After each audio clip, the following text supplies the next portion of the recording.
Hello everyone, in this video I'm going to show you how to create a RapidMiner Studio account and download and install RapidMiner Studio. This tool is completely free when you sign up for an account, and it is designed with student learning in mind.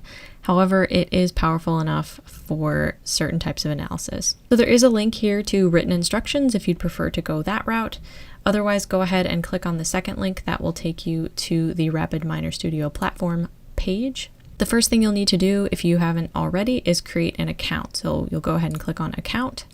And I already have an account, so I would just sign in at this point. If you do not have an account, you'll need to register. Choose educational purposes, and you can put in your name and university as you see fit. Choose that you are a student. Use your university email address, and then create a password. You'll likely have to verify your email after creating an account.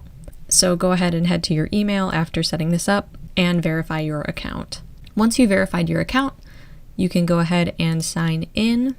And once you have signed in, go ahead and go to Downloads and select either if you are on Windows or a Mac, whatever your operating system is, and then go ahead and start the download. So at this point, I would just click Windows for me.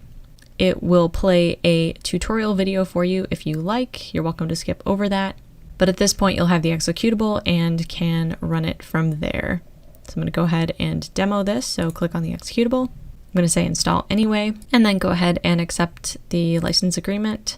Pick a place to download and install RapidMiner Studio and install it. This may take a few minutes. And at this point, you can go ahead and click finish and it will launch RapidMiner Studio. The initial setup may take a little bit of time, but after it's finished, you should be able to open and use the software. Once you get to this screen, you're now ready to use the software. So you can go ahead and take a look at the other videos that will show you how to get started with decision trees and neural networks. If you have any questions about this installation, please let me know.